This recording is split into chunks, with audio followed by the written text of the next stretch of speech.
गरीब मेरे परिवार है। आज देश के कोटि कोटि बच्चे बुजुर्ग ये मोदी का परिवार है। जिसका कोई नहीं है वो भी मोदी के हैं और मोदी उनका है। 80 करोड़ गरीबी से करते हाहाकार, 100 करोड़ बेरोजगार, 120 करोड़ महंगाई से लाचार, दुखी सब परिवार, फिर भी कहते हैं उनका परिवार। नमस्कार, मैं हूं राज पाठक और आप देख रहे हैं बुलेट न्यूज टीवी। देखिए, देश में लोकसभा के चुनाव का आगाज हो न हो, लेकिन बिहार में जुबानी जंग तो तेज हो ही गया है। इसे लेकर लगातार, चाहे वो एनडीए की तरफ से हो या फिर महागठबंधन की तरफ से, लगातार एक दूसरे पर कटाक्ष किया जा रहा है। इसी बीच जब गांधी मैदान से लालू प्रसाद यादव ने पीएम मोदी के परिवार पर और हिंदुत्व पर सवाल उठाया, तो उसके जवाब में तेलंगाना में एक सभा के दौरान पीएम मोदी ने जवाब देते हुए कहा कि पूरा देश ही मोदी का परिवार है। उसके बाद फिर क्या था, 2019 की तरह एक बार फिर से बीजेपी ने एक नया स्लोगन चालू कर दिया, जिस तरीके से चौकीदार चोर है के जवाब में मैं भी चौकीदार पीएम मोदी ने लाया था। उसके बाद से फिर से एक और नारा सामने आ गया कि मोदी का परिवार। उसके बाद लगातार बीजेपी के तमाम जितने भी घटक दल हैं वो एक दूसरे के ट्विटर हैंडल पर, तमाम सोशल अपने प्लेटफॉर्म पे मोदी का परिवार नाम से चलाना शुरू कर दिया। उसके जवाब में जब तेजस्वी यादव से ये सवाल किया गया तो तेजस्वी यादव ने शेरो शायरी में एक जवाब दे दिया है, जिसे सुनकर शायद पीएम मोदी की नींद उड़ सकती है। उन्होंने कह दिया है कि जहां एक तरफ तो ये कहते हैं कि हम 80 करोड़ को राशन दे रहे हैं, बेरोजगारों के लिए नौकरी देने की बात करते हैं, तो फिर ये 80 करोड़ कौन है जिन्हें आपको राशन देना पड़ता है? फिर वे आपके परिवार हैं। तमाम सवाल है और सवालों को उन्होंने इस शेरो शायरी के माध्यम से पीएम मोदी से पूछा है। देखिए ये रिपोर्ट। हमारा सीट शेयरिंग एनडीए से पहले हो जाएगा अंतिम चरण में।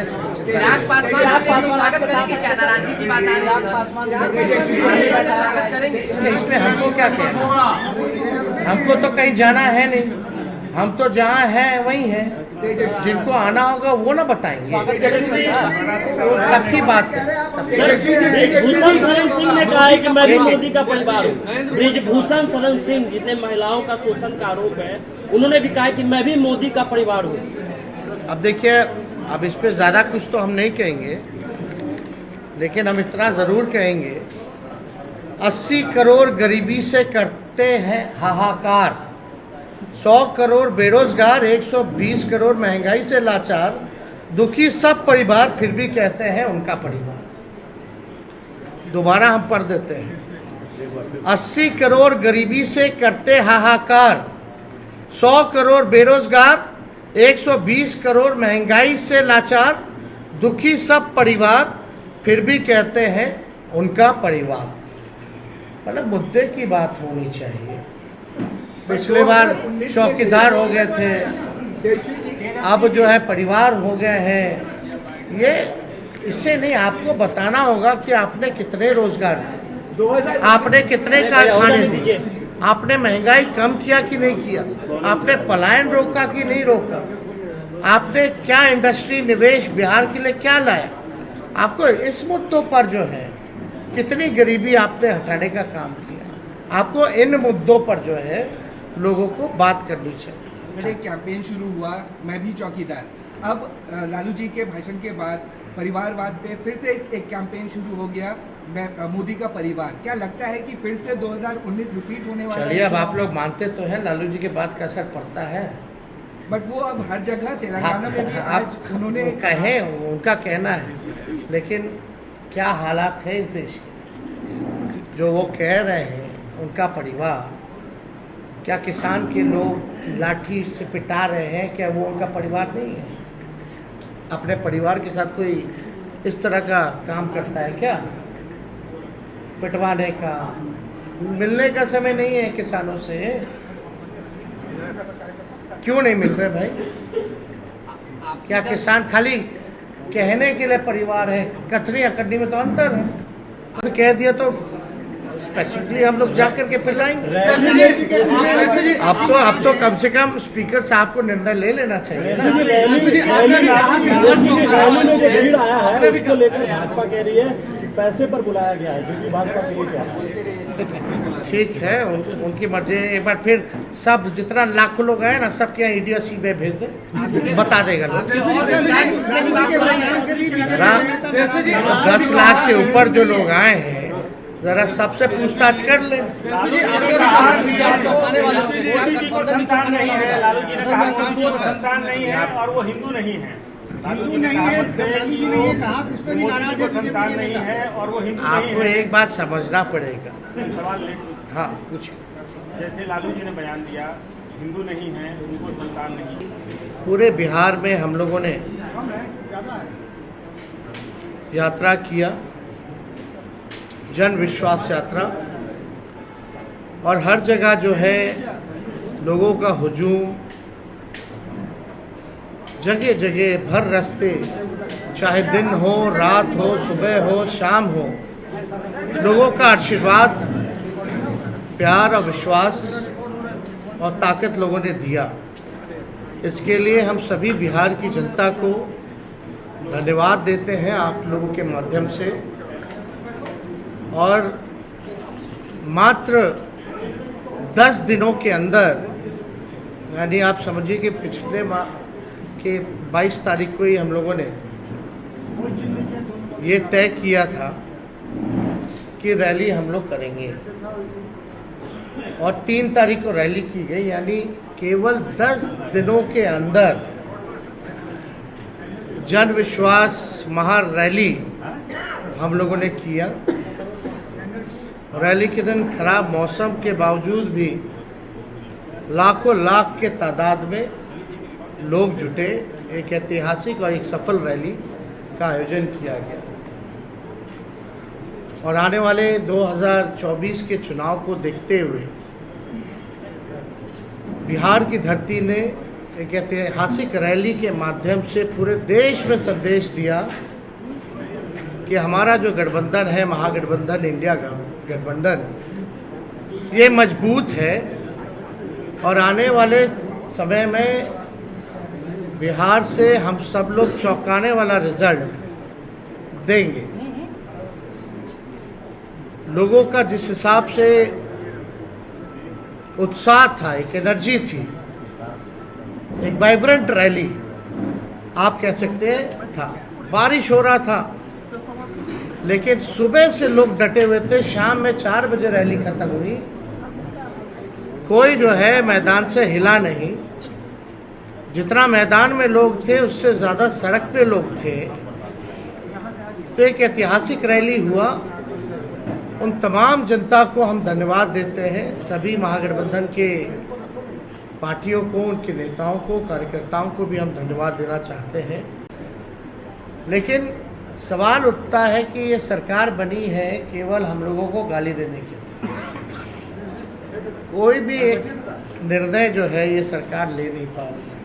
जिस हिसाब से हम लोगों ने 17 महीने में निर्णय लिया, ऐतिहासिक निर्णय लिया, जाति आधारित गणना कराया, आरक्षण के सीमाएं जिस हिसाब से बढ़ाई, नौकरियों की बात करते थे, देर रात बजे जाकर के अस्पताल में हम लोग छापा मारते थे।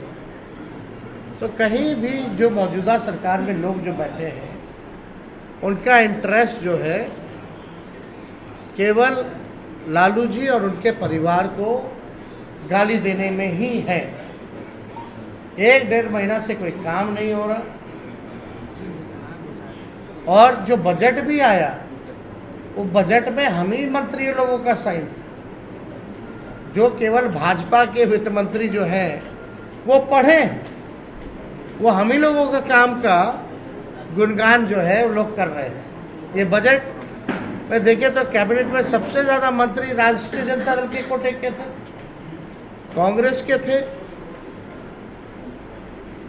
तो हम ही मंत्रियों का साइन जो हम ही लोगों ने भेजा।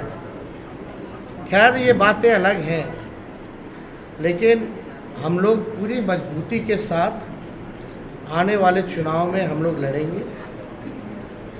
और बिहार से हम लोग चौंकाने वाला रिजल्ट हम लोग देंगे।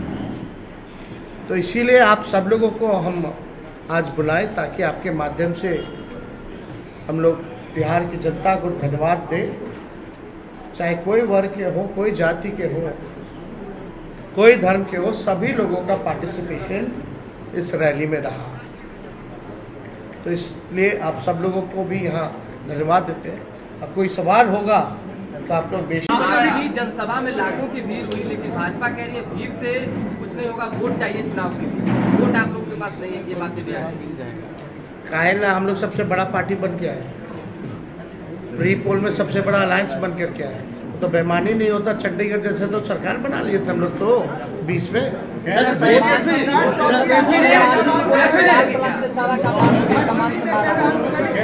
सब लोगों का योगदान है और जो लोग कुछ भी कहते हैं वो अपना भी करके देखो। सुप्रीम कोर्ट ने कहा अब लास्ट नोट का मामला, वोट फॉर नोट का मामला सुप्रीम कोर्ट ने कहा है क्या जो 4 विधायक हैं उस पर कार्रवाई होगी, क्योंकि सुप्रीम कोर्ट ने कहा कि वोट फॉर नोट के मामले में पार्टी कार्रवाई कर सकती है। नहीं, इसमें हम लोगों ने लिखित में हमारे सचेतक ने और हमने खुद भी स्पीकर महोदय को हमने लिख करके दिया है। तो निर्णय, क्योंकि कानून तो है और इसमें एविडेंस भी है, और एविडेंस आप सब लोगों ने देखा ही था। कोई भी उधर का इधर आके नहीं बैठा, जो कुछ लोग थे इधर के ही उधर जा करके बैठे हैं।